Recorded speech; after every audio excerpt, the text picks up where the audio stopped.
একদিন বিশ্বনবী সাহাবীদের মজলিসে দাঁড়িয়ে যুদ্ধের জন্য ফান্ড কালেকশন করছিলেন। তখন নবীজি সমস্ত সাহাবীদেরকে উদ্দেশ্য করে বললেন, কে আছে যে যুদ্ধের জন্য আল্লাহর রাস্তায় দান করবে? তখন হযরত উসমান গনি রাদিয়াল্লাহু তাআলা আনহু সাথে সাথে হাত তুলে বিশ্বনবীকে বললেন, ইয়া রাসূলুল্লাহ, আমি 100 উট আল্লাহর রাস্তায় দান করলাম। নবীজি ডান দিকে তাকিয়ে আবার বললেন, আর কে আছে আল্লাহর রাস্তায় দান করবে? তখন হযরত উসমান বাম দিক থেকে ডান দিকে গিয়ে আবারও নবীজিকে বললেন, ইয়া রাসূলুল্লাহ, আমি আরো 100টি উট আল্লাহর রাস্তায় দান করলাম।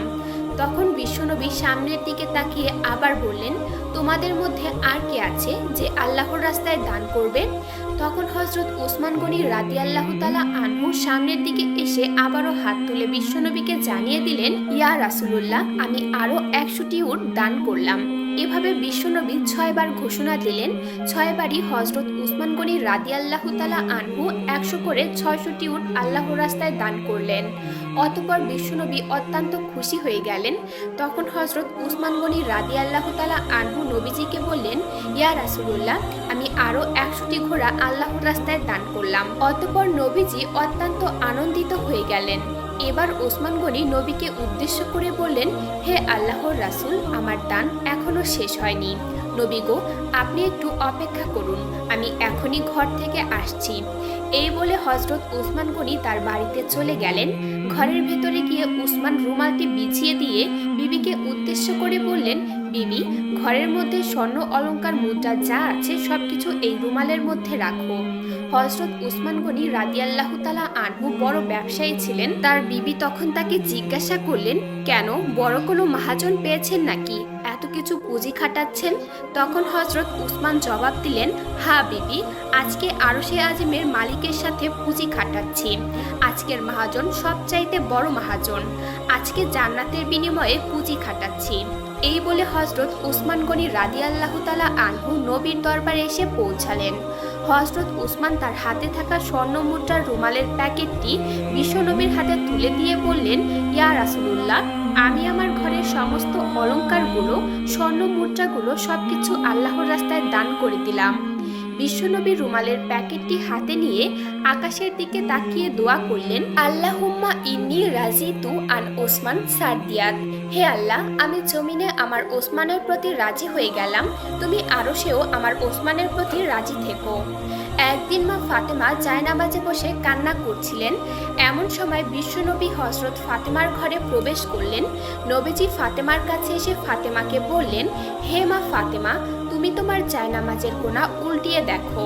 হযরত ফাতিমা রাদিয়াল্লাহু তাআলা আনহা জায়নামাজের কোনা উল্টাতেই দেখলেন অনেক স্বর্ণ মুদ্রা সেখানে স্রোতের মতো বয়ে যাচ্ছে। হযরত ফাতিমা রাদিয়াল্লাহু তাআলা আনহা তখন এ বিষয়ে নবীজিকে জিজ্ঞাসা করলেন, আব্বাজান, এখানে তো স্বর্ণের স্রোত বয়ে যাচ্ছে। তখন নবীজি বললেন, হে মা ফাতেমা, তুমি তোমার এখান থেকে প্রয়োজন মতো যত স্বর্ণ মুদ্রা লাগে উঠিয়ে রাখো, তা দিয়ে তোমার জীবনযাপন অতি সুখে এবং শান্তিতে চলে যাবে। তবে জেনে রেখো মা, দুনিয়ার সুখ শান্তি ক্ষণস্থায়ী আর আখেরাতের সুখ শান্তি চিরস্থায়ী। এবার তুমি বুঝে বলো মা, তুমি কি দুনিয়ার সুখ শান্তি চাও নাকি আখেরাতের সুখ শান্তি চাও? তখন হযরত ফাতিমা রাদিয়াল্লাহু তাআলা আনহা জায়নামাজের কোনা ছেড়ে দিয়ে নবীজিকে বললেন, আব্বাজান, আমি দুনিয়ার কোনো সুখ শান্তি চাই না, আমি আখেরাতের সুখ শান্তির পেছনে দৌড়াতে চাই। তখন বিশ্বনবী বললেন, তোমার এই উত্তরে আমি অত্যন্ত খুশি হয়েছি। নিশ্চয়ই আমার আল্লাহ রব্বুল আলামিন খুশি হয়েছেন। জেনে রেখো মা, দুনিয়ার সুখ শান্তির কোনো প্রয়োজন নেই। পরকালের সুখ শান্তি হলো চূড়ান্ত এবং চিরস্থায়ী সুখ শান্তি। মা ফাতেমা, তুমি জেনে রাখো, কাল হাসরের ময়দানে তুমি হবে সমস্ত জান্নাতি মহিলাদের সর্দারনী। বিশ্বনবীর মুখে এই কথা শোনার পর হযরত ফাতিমা রাদিয়াল্লাহু তাআলা আনহা বিস্মিত হয়ে নবীজিকে জিজ্ঞাসা করলেন, আব্বাজান, আমি যদি কাল হাসরের ময়দানে সমস্ত জান্নাতি মহিলাদের সর্দারনী হই, তাহলে বিবি আসিয়া, বিবি মরিয়ম এবং বিবি হাজেরার কি হবে? তখন বিশ্বনবী বললেন, মা, বিবি হাজেরা, বিবি মরিয়ম এবং বিবি আসিয়া অত্যন্ত সম্মানিত এবং প্রিয় বান্দী। কিন্তু মনে রেখো মা, দুনিয়া থেকে কিয়ামত পর্যন্ত যত নারী জান্নাতবাসী হবে, তুমি তুমি হবে সমস্ত নারীকুলের সর্দারনী। নবীজির মুখে এই সব কথা শোনার পর হযরত ফাতিমা রাদিয়াল্লাহু তাআলা আনহা আনন্দে আত্মহারা হয়ে পড়েন, আল্লাহর দরবারে অনেক শুকরিয়া আদায় করেন। অনুরূপভাবে আরও একদিনের ঘটনা। একদিন বিশ্বনবী হযরত ফাতিমা রাদিয়াল্লাহু তাআলা আনহার ঘরে ঢুকেই দেখলেন ফাতিমা রাদিয়াল্লাহু তাআলা আনহা কান্না করছে। ওই সময় হযরত আলী রাদিয়াল্লাহু তাআলা আনহুও ছিলেন। তখন নবীজি হযরত ফাতিমাকে জিজ্ঞাসা করলেন, মা তুমি কেন কান্না করছো? জবাবে হযরত ফাতিমা রাদিয়াল্লাহু তাআলা আনহা বলেন, বাবা গো, আজকে 2 দিন যাবৎ আমার চুলায় আগুন জ্বলে না। আপনার আদরের নাতি হাসান এবং হুসাইন 2 দিন যাবৎ না খেয়ে ক্ষুধার যন্ত্রণায় তারা 2 ভাই গলাগলি ধরে পাশের ঘরে কান্না করছে। তখন নবীজি ফাতেমাকে বললেন, হে মা ফাতেমা, ধৈর্য ধরো মা। আমি নিজেও আজকে 3 দিন যাবৎ অনাহারে রয়েছি, অথচ আমি আল্লাহর নিকট তোমার চেয়ে অধিক প্রিয়। আমি যদি আল্লাহর কাছে চাই তাহলে আল্লাহ রাব্বুল আলামিন আমাকে দুনিয়ার ধন সম্পদ সবকিছুই দিয়ে দিবেন, কিন্তু দুনিয়ার সম্পদ দিয়ে আমি কি করব? জেনে রেখো মা, দুনিয়াতে যারা বেশি পরিমাণে খায়, যাদের ধন সম্পদ বেশি রয়েছে, কাল হাসরের ময়দানে তাদের হিসাব বেশি দিতে হবে, এবং দুনিয়াতে যাদের সম্পত্তি কম থাকবে, পরকালে তাদের হিসাব সহজ হবে। মাগো, নিশ্চয়ই আল্লাহ রাব্বুল আলামিন কাল হাসরের ময়দানে তোমার এই কষ্টের প্রতিদান দেবেন। নবীজির মুখে এই সব কথা শোনার পর হযরত ফাতিমা রাদিয়াল্লাহু তাআলা আনহার কান্না মুহূর্তেই থেমে গেল। তারপর হযরত মুহাম্মদ সাল্লাল্লাহু আলাইহি সাল্লাম হযরত আলী রাদিয়াল্লাহু তাআলা আনহু এবং হযরত ফাতিমা রাদিয়াল্লাহু তাআলা আনহাকে উদ্দেশ্য করে বললেন, তোমরা শোনো, তোমাদেরকে আমি একটি আমল দিয়ে যাচ্ছি, যে আমলটি তোমরা নিয়মিত পালন করলে আল্লাহ রাব্বুল আলামিন তোমাদের ঘরে অনেক রহমত বরকত প্রতিষ্ঠা করবেন এবং তোমাদের অভাব দূর হয়ে যাবে। তখন ফাতিমা রাদিয়াল্লাহু তাআলা আনহা নবীজিকে বললেন, ইয়া রাসূলুল্লাহ, আপনি আমাদেরকে সেই আমলটি শিখিয়ে দিন। তখন বিশ্বনবী তাদেরকে বললেন, তোমরা প্রতি 5 ওয়াক্ত নামাজের পর 33 বার সুবহানাল্লাহ, 33 বার আলহামদুলিল্লাহ এবং 33 বার আল্লাহু আকবার পাঠ করবে। এই বলে বিশ্বনবী ফাতেমার ঘর থেকে বের হয়ে গেলেন। তার কিছুদিন পর হযরত আলী রাদিয়াল্লাহু তাআলা আনহু কিছু সাহাবীদের কাছে গিয়ে বলতে লাগলেন, আমি আল্লাহর নামে শপথ করে বলছি, বিশ্বনবী যেদিন থেকে আমাদেরকে এই আমলটি শিখিয়ে দিয়ে গিয়েছিল, আমরা সেদিন থেকে সেই আমলটি নিয়মিত পাঠ করে আসছিলাম, এবং সেদিন থেকে আমাদের ঘরের সমস্ত অভাব দূর হয়ে গিয়েছে এবং আল্লাহর রহমত ও বরকত আমাদের উপর বর্ষিত হচ্ছে। একজন সাহাবী হযরত আলীকে জিজ্ঞাসা করলেন, হে আলী, আমরা কি শিখতে পারি সেই আমলটি, যে আমলটি নবীজি তোমাদেরকে শিখিয়ে গিয়েছিল? তখন হযরত আলী রাদিয়াল্লাহু তাআলা আনহু আমলটি সমস্ত সাহাবীদেরকে শিখিয়ে দিলেন। বিশ্বনবী যেদিন দুনিয়া থেকে বিদায় হয়ে যাবেন, সেদিন তিনি 3 দিনের অসুস্থতা নিয়ে বিছানায় শুয়েছিলেন। তখন মা ফাতেমা নবীজির পাশেই ছিলেন। নবীজি মা ফাতেমাকে লক্ষ্য করে কেঁদে কেঁদে বললেন, হে মা ফাতেমা, আমার মনে হয় আমার সময় শেষ হয়ে এসেছে। মা গো, আমি যদি দুনিয়া থেকে বিদায় হয়ে যাই তাহলে আমার গুনাহগার উম্মতের কি হবে? নবীজির মুখে এমন কথা শুনে হযরত ফাতিমা রাদিয়াল্লাহু তাআলা আনহা কান্নায় ভেঙে পড়লেন। কিছুক্ষণ পর শোনা যায় কে যেন দরজায় শব্দ করছে। তখন নবীজি ফাতেমাকে বললেন, মা দেখো তো দরজায় কে এসেছে। তখন ফাতেমা রাদিয়াল্লাহু তাআলা আনহা দরজা খুলে একটা চিৎকার দিয়ে আবার ভেতরে চলে আসে। নবীজি ফাতেমাকে জিজ্ঞাসা করলেন, কি হয়েছে গো মা? তখন ফাতেমা কেঁদে কেঁদে নবীজিকে বলতে লাগলেন, বাবা গো, আমি যখন দরজা খুললাম তখন দরজার বাইরে আমি এমন আকৃতির একজনকে দেখতে পেলাম, যার পা হচ্ছে জমিনে আর মাথাটা দেখা যায় আসমানে। বাবা গো, আমি আমার জন্মের পর এমন আকৃতির লোক কখনোই দেখিনি। আমার নবীর আর বুঝতে বাকি রইল না, মালাকুল মউত আমার নবীজির কাছে এসেছেন। তখন নবীজি ফাতেমাকে বলতে লাগলেন, হে মা ফাতেমা, আল্লাহর মেহমান আমার কাছে এসেছে, মনে হয় কিছুক্ষণের মধ্যেই আমি দুনিয়া ছেড়ে চলে যাব। তিনি হচ্ছে মালাকুল মউত, হযরত আজরাইল আলাইহিস সালাম। মাগো, তুমি তাকে আসতে দাও। নবীজির মুখে এমন কথা শোনার পর হযরত ফাতিমা রাদিয়াল্লাহু তাআলা আনহা আরো বেশি কান্না করতে লাগলেন। কিছুক্ষণ পর হযরত আজরাইল আলাইহিস সালাম নবীর কাছে এসে নবীজিকে সালাম দিলেন এবং বললেন, ইয়া রাসূলুল্লাহ, আল্লাহ আপনাকে সালাম জানিয়েছেন, আমি আপনার জান কবজ করার জন্য এসেছি।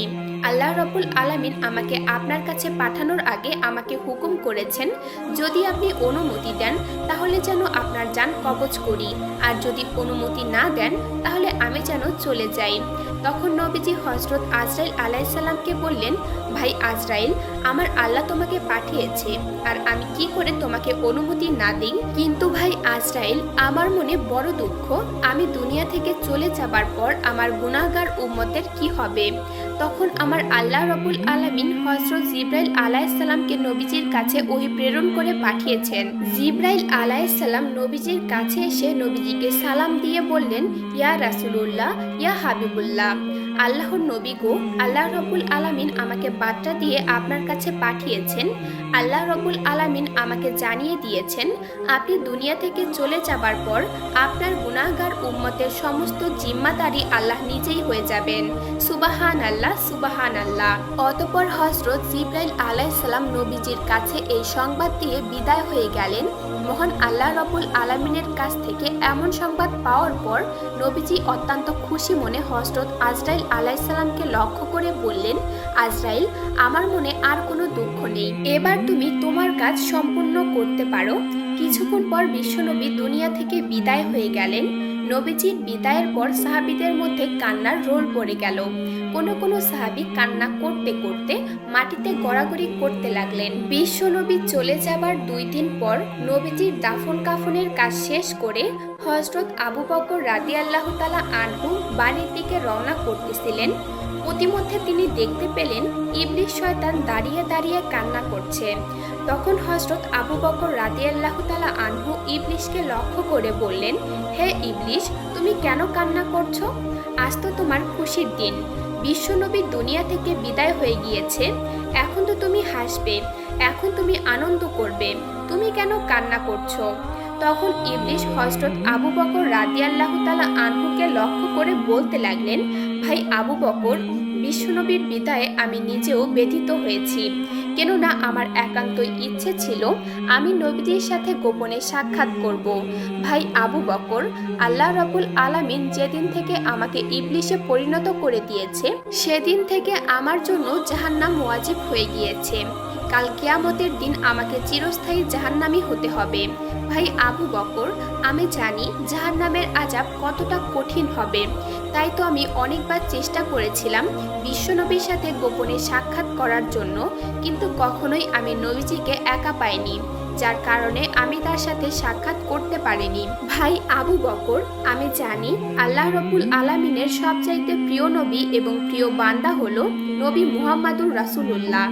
তাই তো আমার মনে অনেক আশা ছিল বিশ্বনবীকে দিয়ে আমি যদি আল্লাহ রাব্বুল আলামিনের কাছে দোয়া করাই, তাহলে হয়তোবা নবীজির মাধ্যমে আমার অপরাধটা আল্লাহ রাব্বুল আলামিন ক্ষমা করে দিতে পারত।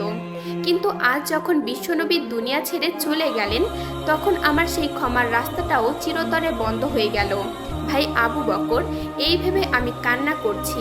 ইবলিসের মুখে এসব কথা শোনার পর হযরত আবু বকর রাদিয়াল্লাহু তাআলা আনহু আর কিছু না বলেই তিনি সোজা সামনের দিকে হেঁটে চলে গেলেন। প্রিয় বন্ধুরা, এই ছিল আমাদের আজকের ভিডিওটি। আল্লাহ রাব্বুল আলামিন আমাদের সবাইকে বিশ্বনবীর দেখানো পথে চলার এবং আল্লাহর সমস্ত বিধানগুলোকে মেনে চলার তৌফিক দান করুন। সকলেই কমেন্টে লিখুন আমিন।